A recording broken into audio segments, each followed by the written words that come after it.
कुबेर की भगवान शिव के साथ मैत्री की कथा। ब्रह्मा जी कहते हैं, नारद, पहले के पाद्य कल्प की बात है। मुझ ब्रह्मा के मानस पुत्र पुलस्त से विश्रवा का जन्म हुआ और विश्रवा के पुत्र कुबेर हुए। उन्होंने पूर्व काल में अत्यंत उग्र तपस्या के द्वारा त्रिनेत्रधारी महादेव की आराधना करके विश्वकर्मा की बनाई हुई इस अलकापुरी का उपभोग किया।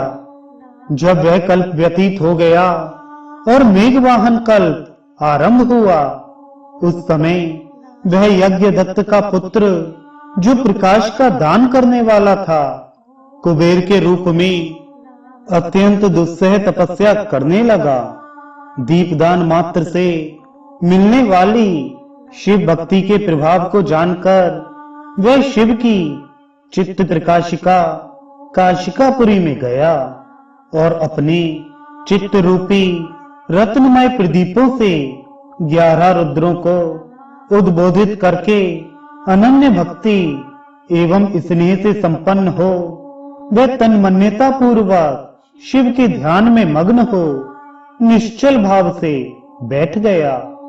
जो शिव की एकता का महान पात्र है, तप रूपी अग्नि से बड़ा हुआ है, काम क्रोध आदि महाविघ्न रूपी पतंगों के आघात से शून्य है, प्राण निरोध रूपी वायु शून्य स्थान में निश्चल भाव से प्रकाशित है, निर्मल दृष्टि के कारण स्वरूप से भी निर्मल है तथा सद्भाव रूपी पुष्पों से जिसकी पूजा की गई है, ऐसे शिवलिंग की प्रतिष्ठा करके वह तब तक तपस्या में लगा रहा जब तक उसके शरीर में केवल अस्थि और चर्म मात्र ही अवशिष्ट नहीं रह गए। इस प्रकार उसने 10,000 वर्षों तक तपस्या की। तदनंतर विशालाक्षी पार्वती देवी के साथ भगवान विश्वनाथ कुबेर के पास आए। उन्होंने प्रसन्न चित्त से अलकापति की ओर देखा।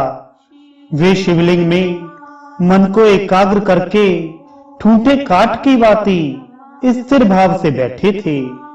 भगवान शिव ने उनसे कहा, अलकापते, मैं वर देने के लिए उद्यत हूं, तुम अपना मनोरथ बताओ। यह वाणी सुनकर तपस्या के धनी कुबेर ने ज्यों ही आंखें खोलकर देखा, त्यों ही उमा वल्लभ भगवान श्री कंठ सामने खड़े दिखाई दिए। वे उदय काल के सहस्त्रों सूर्यों से भी अधिक तेजस्वी थे और उनके मस्तक पर चंद्रमा अपनी चांदनी बिखेर रहे थे। भगवान शंकर के तेज से उनकी आंखें चौंधिया गईं, उनका तेज प्रतिहत हो गया और वे नेत्र बंद करके मनोरथ से भी परे विराजमान देव देवेश्वर शिव से बोले, नाथ, मेरे नेत्रों को वह दृष्टि शक्ति दीजिए जिससे आपके चरणार बिंदों का दर्शन हो सके।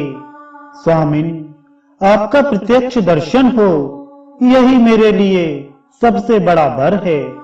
ईश, दूसरे किसी वर से मेरा क्या प्रयोजन है। चंद्रशेखर, आपको नमस्कार है।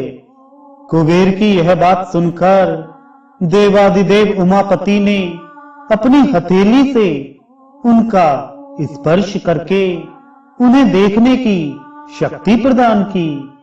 दृष्टि शक्ति मिल जाने पर यज्ञ दत्त के उस पुत्र ने आंखें फाड़ फाड़ कर पहले उमा की ओर ही देखना आरंभ किया। वह मन ही मन सोचने लगा, भगवान शंकर के समीप यह सर्वांग सुंदरी कौन है? इसने कौन सा ऐसा तप किया है जो मेरी भी तपस्या से बढ़ गया है? यह रूप, यह प्रेम, यह सौभाग्य और यह असीम शोभा सभी अद्भुत हैं। वह ब्राह्मण कुमार बार बार यही कहने लगा। जब बार बार यही कहता हुआ वह क्रूर दृष्टि से उनकी ओर देखने लगा, तब वामा के अवलोकन से उसकी बाईं आंख फूट गई। तदनंतर देवी पार्वती ने महादेव जी से कहा, प्रभु, यह दुष्ट तपस्वी बार बार मेरी ओर देखकर क्या बक रहा है? आप मेरी तपस्या के तेज को प्रकट कीजिए। देवी की यह बात सुनकर भगवान शिव ने हंसते हुए उनसे कहा, उमे, यह तुम्हारा पुत्र है। यह तुम्हें क्रूर दृष्टि से नहीं देखता, अपितु तुम्हारी तपह संपत्ति का वर्णन कर रहा है। देवी से ऐसा कहकर भगवान शिव पुनः उस ब्राह्मण कुमार से बोले, वत्स, मैं तुम्हारी तपस्या से संतुष्ट होकर तुम्हें वर देता हूं। तुम निधियों के स्वामी और गुहकों के राजा हो जाओ। सुवरेत, यक्षों, किन्नरों और राजाओं के भी राजा होकर पुण्य जनों के पालक और सबके लिए धन के दाता बनो। मेरे साथ तुम्हारी सदा मैत्री बनी रहेगी और मैं नित्य तुम्हारे निकट निवास करूंगा।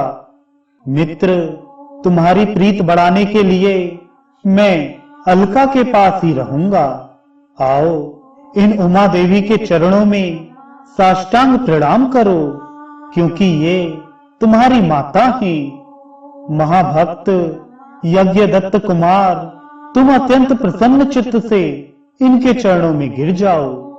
ब्रह्मा जी कहते हैं, नारद, इस प्रकार वर देकर भगवान शिव ने पार्वती देवी से फिर कहा, देवेश्वरी, इस पर कृपा करो। तपस्विनी, यह तुम्हारा पुत्र है।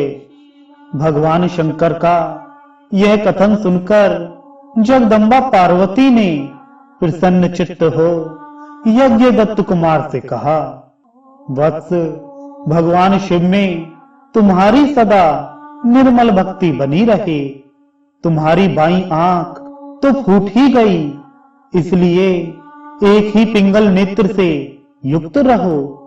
महादेव जी ने जो वर दिए हैं वे सब उसी रूप में तुम्हें सुलभ हों। बेटा, मेरे रूप के प्रति ईर्ष्या करने के कारण तुम कुबेर नाम से प्रसिद्ध होगे। इस प्रकार कुबेर को वर देकर भगवान महेश्वर पार्वती देवी के साथ अपने विश्वेश्वर धाम में चले गए। इस तरह कुबेर ने भगवान शंकर की मैत्री प्राप्त की और अलकापुरी के पास जो कैलाश पर्वत है वह भगवान शंकर का निवास हो गया।